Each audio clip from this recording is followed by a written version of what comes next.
Want to know more about Oklahoma City and its surrounding suburbs? You are on the right channel. I'm Natalie Bratton with RE/MAX First, and today I'm going to tell you all about the City of the Village. Let's go.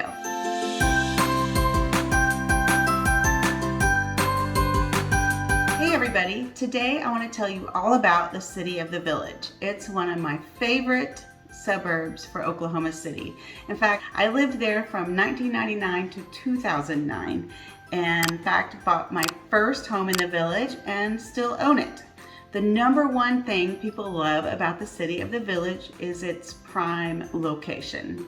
You cannot beat the location if you want to be in the center of the action, if you want to have great commutes and have easy access to shopping and retail and restaurants. So look at the map of the City of the Village. The boundaries on the west side is Highway 74, which runs north and south into Edmond and south into Oklahoma City, and Lake Hefner is right there. So a lot of people ride their bikes or just have a short drive over to the lake. On the south side is Nichols Hills. On the north side, just a few streets north, and you're in Edmond. And on the east side, you have Highway 77, which we call Broadway, and that takes you either into Edmond or downtown Oklahoma City. So the average person who lives in the village has a commute of around 20 minutes because you could get to your job anywhere in the city, downtown Oklahoma City, Tinker Air Force Base, or Edmond in about 20 minutes. When I lived in the village, I was a school teacher in Edmond, and I got to work in 12 to 15 minutes every day. The City of the Village is 2.5 miles in size, and it has less than 10,000 people, really around 9,600 people. And here are some things that are really cool about the village. One, because it's its own city within the city, they have their own city government, police department, and fire department. So if you lock yourself out of your house or something bad happens and you need help, they are very close by and able to help you. So within minutes, the police department or the fire department can show up at your house.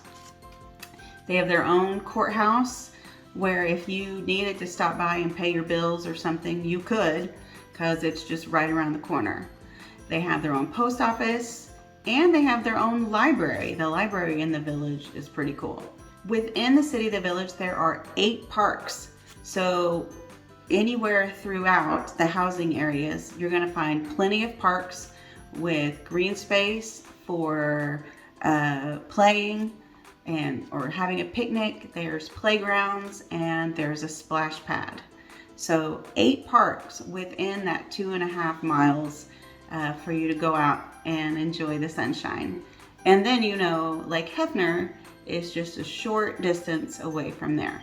Also, the City of the Village contains several churches, lots of restaurants, grocery stores, and just outside of the village there are plenty of restaurants and shopping and grocery stores.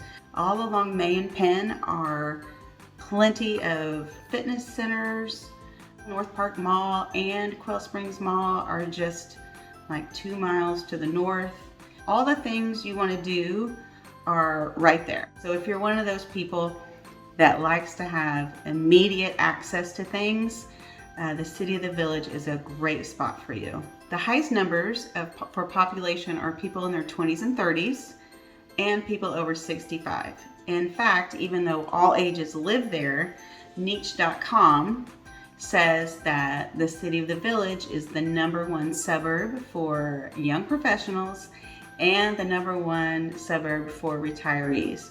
So clearly the public agrees because the most people who live there are in those 2 categories, young professionals and retirees. There is a pretty good sense of community within the village, and the City of the Village does have their own city council, and they have their own events, parks and recreation. So there's this cool sense of community, even though you are surrounded by the big Oklahoma City. Just like the rest of Oklahoma, You know, the city of the village is 14% below the national average for the cost of living.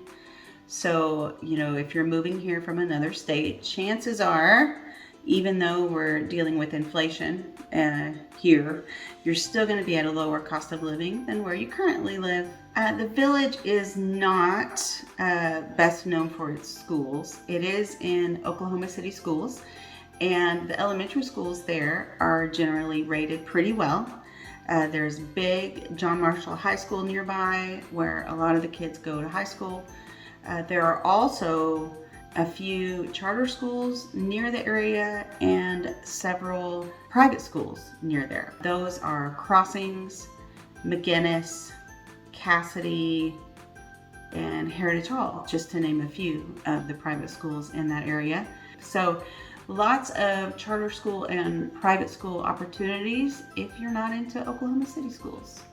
So the best things about the village are the prime location, quick access to anything you want to do, whether it's shopping, eating, parks and recreation, commuting to Edmond or anywhere in Oklahoma City. It's all very convenient. The cost of living is good, and they have their own police department and fire department and their own utility companies. They have a great recycling program where you actually gain points the more you recycle, and then you get discounts on things because of your recycling. Pretty cool. So let's talk real estate. One thing that's pretty cool about the village is even though it does have a lot of young professionals living there, it does have a high percentage of home ownership. At least 67% of the people there own their own homes. So the city of the village was founded in the 50s. So a majority of the homes are built in the 1950s and 60s. So you're looking at a lot of old brick ranch style homes, and they're really cute. And you're looking at anywhere from square footage of 700 square feet up to 3,500 square feet, just depending what section you're in. And then in the last 20 years, there has been some great development, and there are actually like 5 neighborhoods that are newer construction. There's a retirement village, and then there's a section of smaller townhomes and patio homes, and then there's a neighborhood on the west side that is newer construction with kind of basic city-sized lots, and then there's a section closer to the lake that is larger homes, and so the prices in there can vary anywhere from $100,000 to $450,000, just depending on what you're going for. And when the real estate market is hot, the village is hot. So right now, it is kind of nuts that the prices people are getting for their homes, even if they're built in 1955. It's pretty incredible. So just know, if you want to be where it's hip and happening and in a prime location, you are paying prime real estate prices. So if you want to live in a place that's in the middle of the action, that has easy, quick access to everything you need, nice, easy commutes, close to parks, close to shopping, good prices in real estate, then maybe the city of the village is for you. So thanks for watching. If you want more information about the city of the village and real estate for sale in the village, check out my website, oklahomahomeseller.com, and send me a message. Hey, and don't forget to subscribe to my channel, because in the coming weeks, I'm going to be talking about Mustang, Guthrie, and Choctaw. So come back, and I'll see you next time. Thanks.